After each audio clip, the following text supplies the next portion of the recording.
Slivers are a creature type from the Tempest Block, Onslaught, Time Spiral, 2014, 2015, and Modern Horizons. What is a Sliver?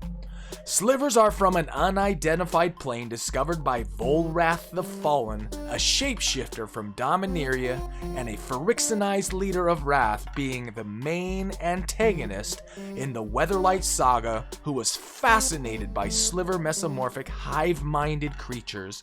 After discovering slivers visiting that unidentified plane, bringing back the Sliver Queen to Wrath, which was an artificial plane or a magical growing rock, a flagstone, attached to Dominaria used by Phyrexians as a staging point to invade Dominaria. Volrath then studied them in the Furnace of Wrath and genetically modified the slivers to an unknown extent. Volrath used a modified hive to guard the Legacy, which was a collection of artifacts assembled by Urza to defeat Yawgmoth, and also to attack Weatherlight.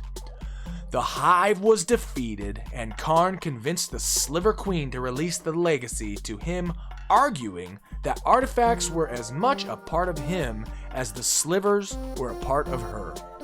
Later, slivers in the Riptide project, sliver remains were found and recreated, including a fused cluster of slivers, the Sliver Overlord, the ultimate living manifestation of the hive mind.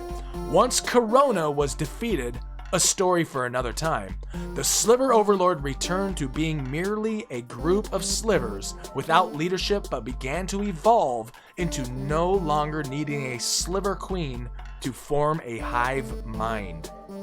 In Sliver lore, they are seen mostly as a plague or an outbreak type monster that must be dealt with before they become too large and swarm the plains. It is said that with a gland that is tied to the hive mind, they are able to adapt the other sliver abilities as they are shapeshifters, just like Volrath. Notable slivers appear to come from this unknown plane that Volrath visited, finding and bringing back the Sliver Queen.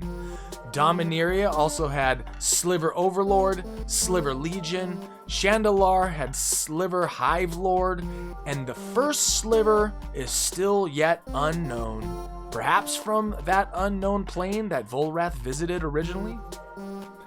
Now that we have a little background into Sliver lore, let's go ahead and dive into Commander deck tech for Sliver Queen, Slivers forever and ever. Amen.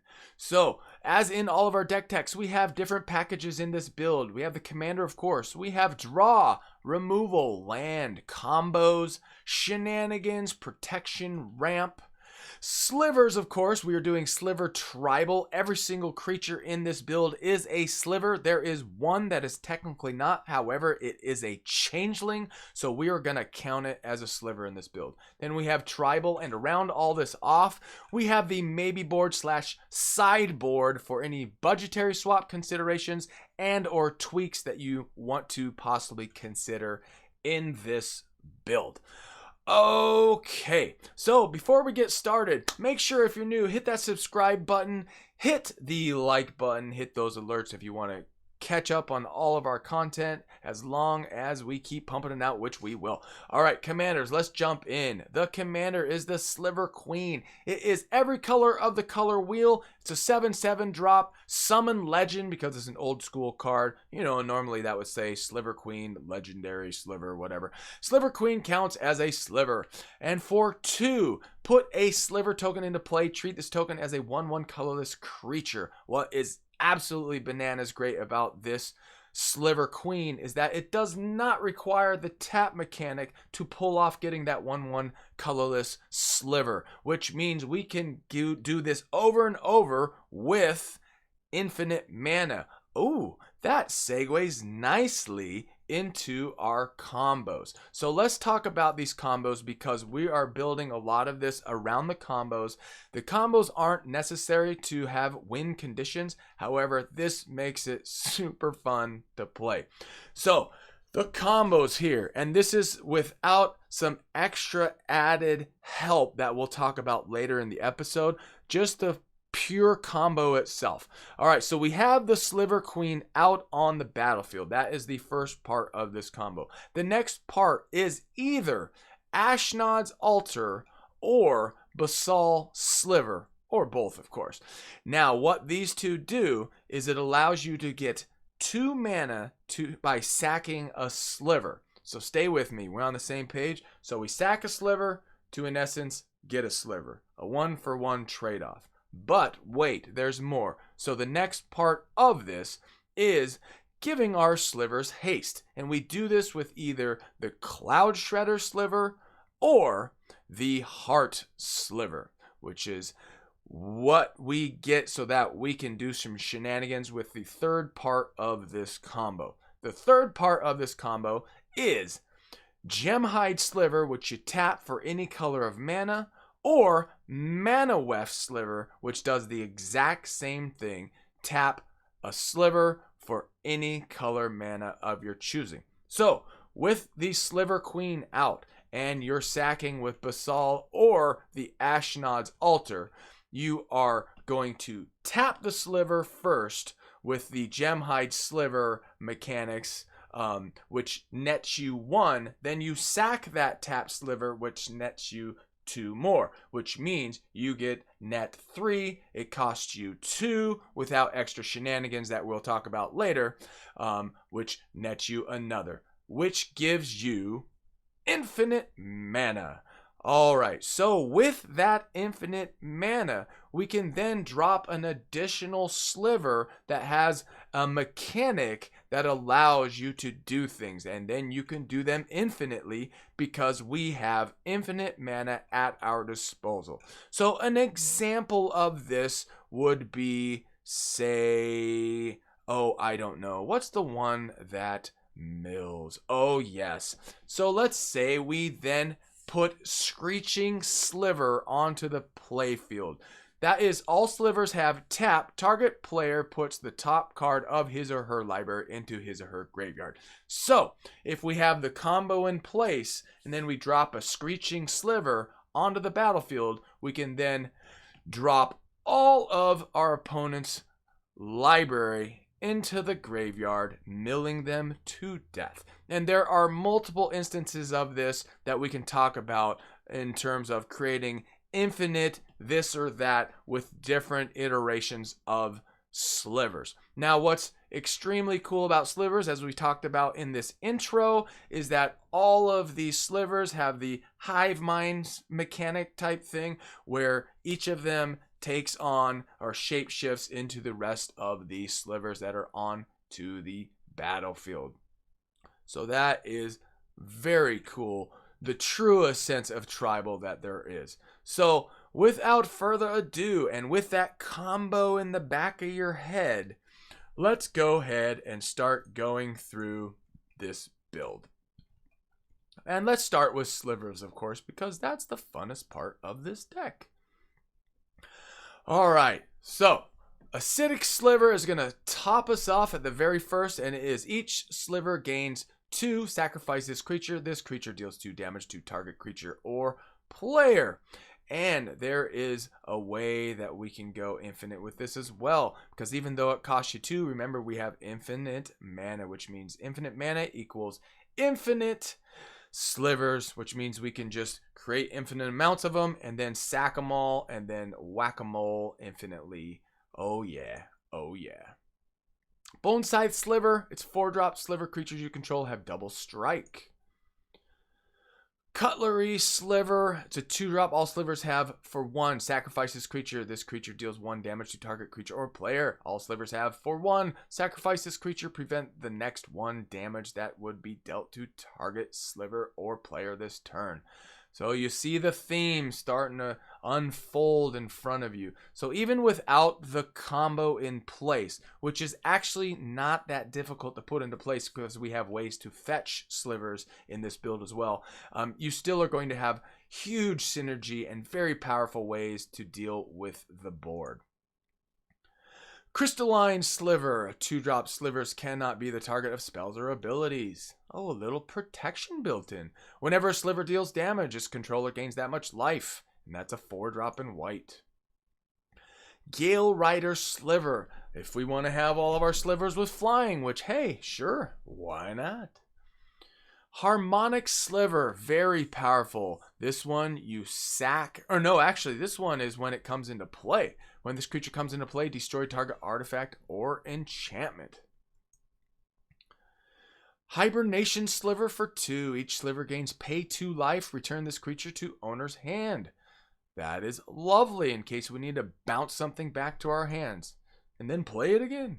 Homing Sliver, this gives us Sliver Cycle, which is super great. Discard this card, search your library for a Sliver card, reveal it, and put it into your hand. So if we need to go fetch a specific Sliver with a specific utility we need for the board state, or to finish up our combo, this is one of the ways to do it. Lava Belly Sliver. Sliver creatures you control have. When this creature enters the battlefield, it deals 1 damage to target player or planeswalker and gain 1 life. So this is another way to go infinite for infinite damage. Lava Belly Sliver. And this is out of Modern Horizons.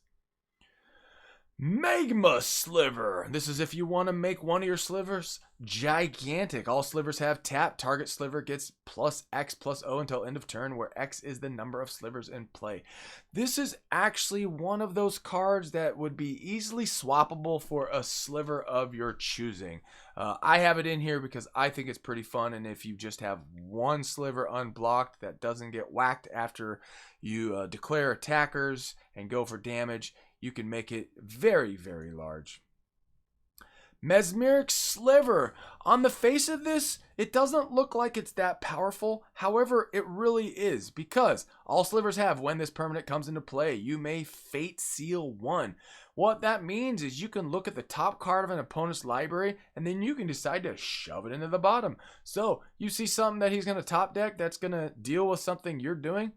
Shove it right into the bottom. So great, so powerful. Muscle Sliver. Of course, it's a 2-drop that makes them all +1/+1. Necrotic Sliver, one of my favorite slivers because it is the just jankiest, awesomest removal tool. All slivers have 4/3, sacrifice this creature, destroy target permanent. Notice it says permanent, that means lands included.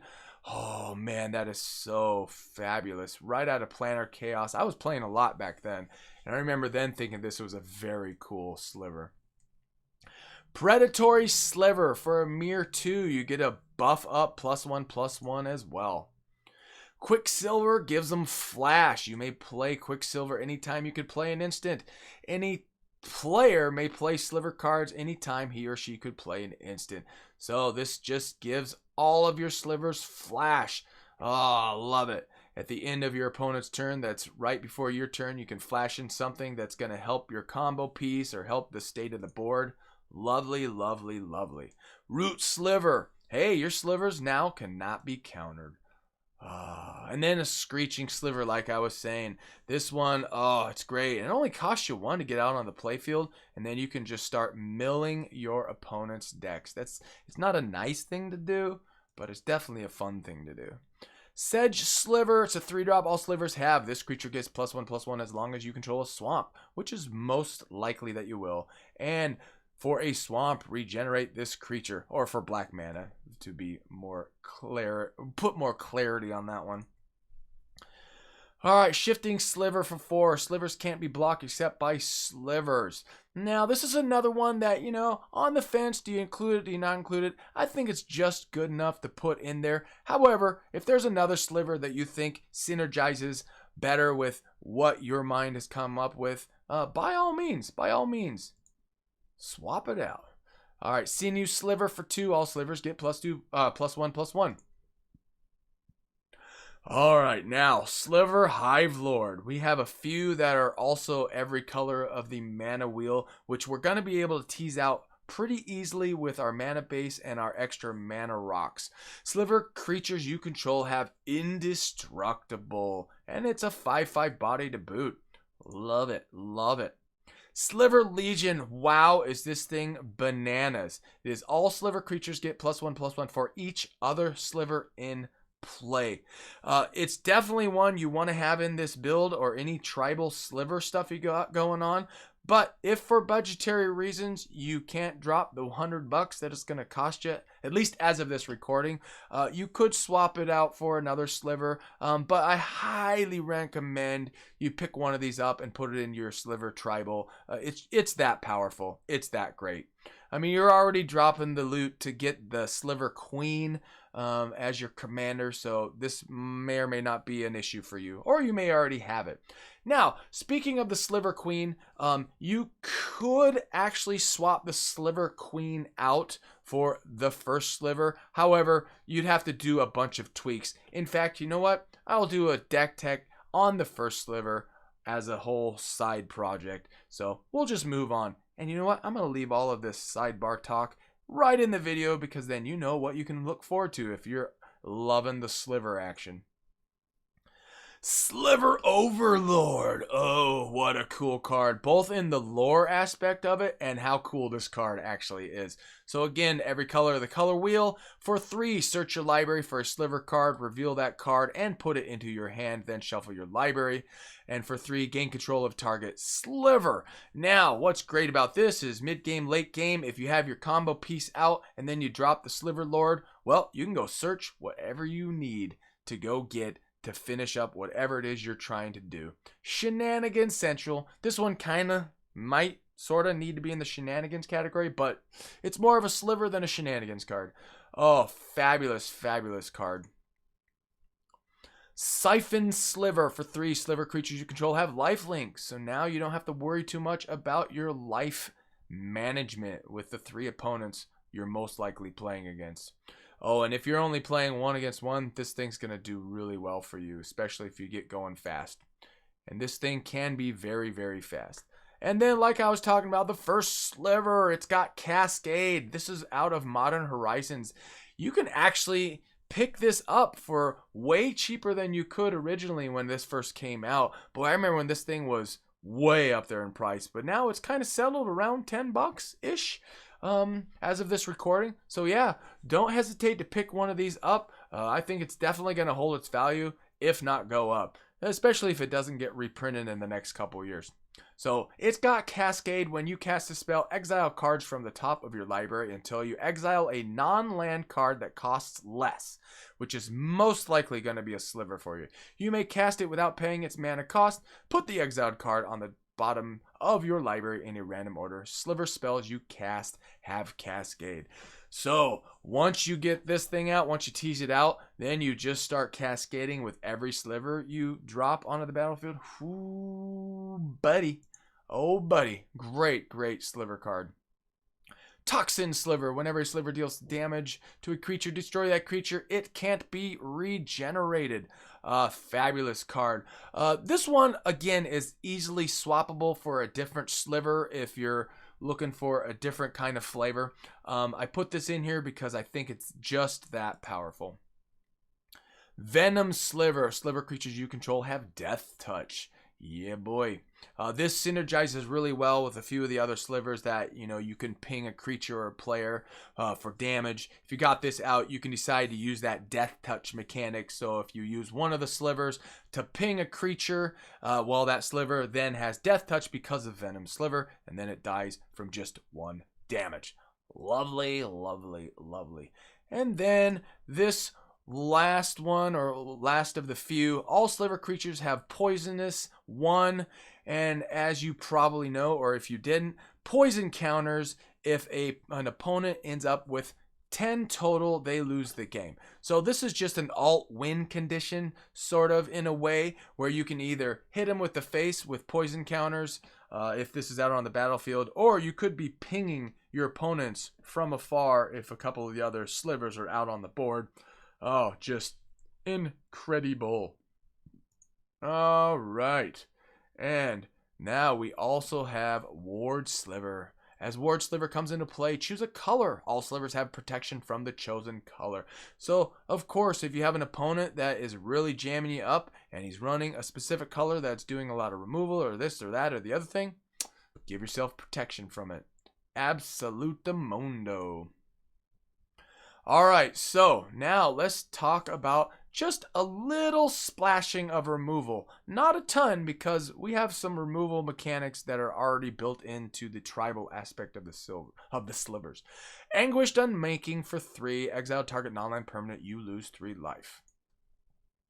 Then we have Assassin's Trophy. In a pinch, it's going to get rid of any permanent you need to get rid of. They get a basic land for their troubles. It's a very powerful, very great removal spell, and it targets a permanent, not just a non-land permanent. And of course, this very amazing blue staple card, Cyclonic Rift. This, with the overload mechanic, gets you to return all permanents to their owner's hands. Oh, what an incredibly crazy card. And just for clarification, in case you weren't super familiar with this card, it's all non-land permanents. All right, now let's talk about the combos just briefly one more time. Like I was saying, we have Ashnod's Altar. We have the Basal Sliver for the first part of the combo. We have the Cloud Shredder, which gives us the haste. We have the Gem Hide, giving us the mana base. We have the Heart Sliver, giving us another option for haste. We have the Mana Weft Sliver, which gives us another Gem Hide mechanic / Mana Weft Sliver of any color of your choosing to round off the combo. Just great. And then we have a couple others actually in the ramp category, which I'll mention as soon as we get to them. But for the basics of the mana rocks and stuff, we got Arcane Signet. Gives us a color of, well, in this particular build, it gives us any color of our choosing. Chromatic Lantern, another helpful mana fixing artifact. Lands you control have tap, add 1 mana of any color to your mana pool, and tap, add 1 mana of any color to your mana pool. Just a fabulous color fixing card. All right, Cultivate, because you know what? We want to go ahead and grab up a few basic lands when we need them. Farseek, same thing. You can go fetch a Plains, Island, Swamp, or Mountain. Now, in terms of combos, this makes the combos even easier. The cost of each creature ability requiring an activation cost is reduced by 1. This cannot reduce an ability generic mana cost to less than 1. So, our Sliver Queen, now with this on the board, instead of it costing 2 to create a 1/1 Sliver, now costs us 1, which makes our combo pieces that much easier to pull off. Heartstone is a definite include in this build. Mana Crypt, a soul ring that costs you nothing, just a flip of the coin and some life if you lose the flip. Mana Echoes. Now, this card is of note. It is the only card in this deck that has 2 colors of a specific color. Notice it's 2 colorless, red. Now, this is of note because if you decide you want to put in Gigantha in your build as a companion, this is the only card you need to swap out to do so. Now, I think Mana Echoes is just powerful enough to not have Gigantha as a companion. So therefore, let's talk about this card. Whenever a creature comes into play, you may add 1 colorless to your mana pool for each creature you control that shares a creature type with it. Now, in my personal opinion, I think that Mana Echoes is much more powerful than having Gigantha as your companion in this build. But maybe you think otherwise and you want to swap those out. By all means, because Mana Echoes, again, is the only card in this build that has 2 colors of anything that would negate that being your companion. But boy, is this a powerful card. Powerful card in a tribal build, and definitely powerful with slivers. Alright, Sky Shroud Claim. Search your library for up to 2 forest cards and put them into play. And just keep in mind, this includes, shocklands and things like that. Smothering Tithe. Whenever an opponent draws a card, that player may pay 2. If the player doesn't, you create a colorless treasure artifact token with tap. Sacrifice this artifact, add 1 mana of any color. Just fabulous. Soul Ring. Yep, gonna add the Soul Ring. And then 3 visits to almost end this mana ramp section. Search your library for a force card, put that card onto the battlefield, then shuffle your library. And Training Grounds, not so much ramp per se, but this is another one, just like the Heartstone. Activated abilities of creatures you control cost up to 2 less to activate. This effect can't reduce the amount of mana an ability costs to activate 2 less than 1 mana. Oh, this is another way to make our combos go off just that much more efficiently. Plus, some of the slivers that require, 3, like Necrotic Sliver, it requires 3, which we can get reduced by 2. Just awesome. Awesome. All right, now we have a few little tribal cards. Coat of Arms, holy moly. Yes, of course we're going to run this thing. Each creature gets +1/+1 for each other creature in play of the same creature type. So just like Sliver Legion in the form of an artifact, this thing is just going to make your entire board state gigantic. Gigantic, I say. Vanquisher's Banner.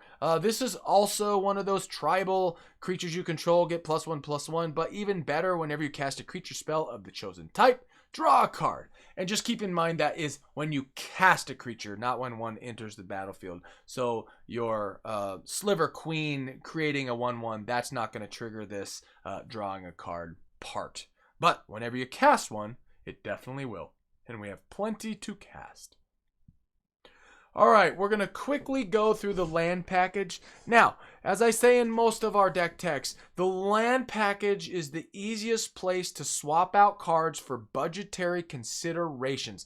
We have not cut any budgetary cards for any budgetary reason in this, but by all means, there's no reason that you have to run fetch lands, dual lands. I would probably leaving the shock lands because those aren't going to set you back too bad. But by all means, swap out the dual lands and or the fetch lands for other dual lands, or hey, even for basic lands.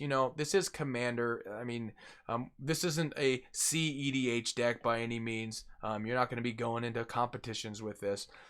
Or maybe you are. I don't know. Maybe you love slivers that much. Anyways, I have belabored this issue long enough. So, in short, swap them out, or if you have questions about which ones to swap out and for what, by all means, put a comment in the comments section. We'll answer any of your questions. Arid Mesa, fetch land to go fetch some different cards. Bayou, I got it, so I run it. You don't have to. It's one of the original gangster dual lands in black-green. Blood Crypt, Shockland. Bloodstained Mire, fetchy Fetcherson. Another Shockland. Because we're dealing with all the colors in Color Wheel. Cavern of Souls. Add 1 mana of any color to your mana pool. Spend this mana only to cast a creature spell of the chosen type, which is Slivers, and that spell can't be countered. I highly recommend running Cavern of Souls in any tribal deck you end up putting together. It's just that powerful. City of Brass. For 1 damage, it's going to let you get any color. Command Tower. Any color, because we're running all the colors. We're running very few basic lands in this, so 2 force in this particular instance. Godless Shrine, another shock land. Hollow Fountain, another shock land. Just 2 islands. Another fetch. Another fetch. Just 1 mountain. Another fetch, another shock land. And 2 plains. Another fetch land. Fetch. Reflecting Pool. Add to your mana pool 1 mana of any type that a land you control could produce. Most likely, that's going to be all of the colors. Another shock land. Another fetch land. Sliver Hive. Let's talk about this for a second. Add 1 to your mana pool, or you tap, add 1 mana of any color to your mana pool. Spend this mana only to cast a Sliver spell. Lovely. And then for 5, tap, put a 1/1 colorless Sliver creature token onto the battlefield. Activate this ability only if you control a Sliver. Now, you're probably not going to be doing that last one that much because you're going to have other fun things to do. But hey, if you have a bunch of land and mana base left over, by all means, create another Sliver. Why not? Steam Vents, another shock land. Shocky shock. Shock lands, and then one swamp, another shock land. As you can see, we're running a lot of good lands in this. Unclaimed territory. Unclaimed territory enters the battlefield. Choose a creature type. Well, that's going to be Slivers. Add 1 mana of any color. Spend this mana only to cast a creature spell of the chosen type. And then we got another fetch land. And the dual lands in blue and red. And another shock. And then ending the list for land is going to be another fetch land, Wooded Foothills. And by all means, like I said, if you don't have these fetch lands, just put in dual lands or basic lands for that matter. Alright, so now let's move on to the last couple categories. We have draw. Alright, so in draw, we have an oldie but goodie. One of my, if not my favorite tutors of all time, Demonic Tutor. It's a 2-drop. Search your library for 1 card and take it into your hand. Reshuffle your library afterwards. What I love about this is that it goes into your hand. You know, a Vampiric Tutor does cost 1 less, but it puts it on top of your library. So one could argue that, oh, it costing 1 less makes it better. But, you know, for 2 in Commander, it's pretty darn great. Pretty darn great, I tell you. Descendants Path for 3. At the beginning of your upkeep, reveal the top card of your library. If it's a creature card that shares a creature type with a creature you control, which is going to be happening, you may cast that card without paying its mana cost. Otherwise, put that card on the bottom of your library. Super, super great, powerful card. Distant Melody for 4. Choose a creature type. Draw a card for each permanent you control of that type. So just be careful, because if you have a lot of Slivers out, you're going to be drawing a lot of cards. Alright, Eladamri's Call for 2. You can go fetch up a creature, a Sliver that you need, a utility Sliver. Search your library for a creature card, reveal that card, and put it into your hand. Then shuffle your library. Enlightened Tutor. Search your library for an artifact or enchantment card and reveal that card to all players. Shuffle your library and put that revealed card back on top of it. So this is to go fetch something very specific that we need on the board for the board state in the artifact and enchantments realm. Oversold Cemetery. So this one is maybe a card that's going to catch you off guard. I'm a big fan of this card. And let's say we end up with a board wipe and all of our Slivers that were on the battlefield end up in our graveyard. Hopefully they didn't all get exiled. So let's say they ended up in the graveyard. Well, look at this. At the beginning of your upkeep, if you have 4 or more creature cards in your graveyard, you may return target creature card from your graveyard to your hand. What a great enchantment. It just helps reload your hand on a regular basis if you're dealing with a lot of removal on the other side of the table. Rhystic Study. Yes, I know. Hard to play against. Love to play with it. It's a 3-drop enchantment. Whenever an opponent casts a spell, you may draw a card unless that player pays 1. So most likely you're going to be drawing cards because at some point they're going to need that 1 mana. I promise you it will happen. And then the jankiest, most awesome draw spell in green, Sylvan Library. For nothing, you draw 2 cards, then choose any 2 cards in your hand drawn this turn. For each of those cards, pay 4 life or put that card back on top of your library. Use this ability only during your draw phase and only once each turn. Just what a great way to sift through your deck. It's just such a great card. Now, this one is in here. It's the only creature card in here that's not a Sliver. But, wait, it is a changeling, so therefore it is a Sliver. As Morophon the Boundless enters the battlefield, choose a creature type, so that's Sliver. Spells of the chosen type you cast cost every color of the color wheel less to cast. So, you need to cast your Sliver Queen, and you have some commander tax. Well, it's going to cost you all the colors except for the tax. That's great. So let's say you've had to play it once already. That means with this out on the playfield, it's only going to cost you 2 mana. Or even better, let's say Sliver Legion. You want to play that. Now it's going to cost you nothing to play. Now, Morophon is the most expensive creature in terms of mana in this deck, but it is still only 7, and we do have ramp. This thing is fantastic. I highly recommend running it in this build. However, if you just feel like swapping this out and it's not for you, or you don't have it, by all means, just put in another Sliver. But this thing is very great once you tease it out on the playfield for playing Slivers and getting them back into your hand and then playing them again. Just a fabulous. Oh, and I didn't even mention that, other creatures you control of that chosen type get +1/+1 as well. Haha! Yeah, that's right, buddy. All right, we have a couple protection pieces. We have Heroic Intervention for 2 permanents you control, gain hexproof and indestructible until end of turn. And even better, boy, this has won me so many games, is Teferi's Protection for 3. You got to hold on to it until you know you absolutely need to use it. It's until your next turn, your life total can't change, and you have protection from everything. All permanents you control phase out. While they're phased out, they're treated as though they don't exist. They phase in before your untap during your untap step. And then you exile Teferi's Protection. So those of you who aren't super familiar with this card, basically it is just the best protection spell because all of your permanents don't exist until your untap step, which is about as good a protection as you can possibly get. And you can't lose the game, and your life total doesn't change. I mean, it's just fantastic. So great. All right, and I believe that brings us full circle.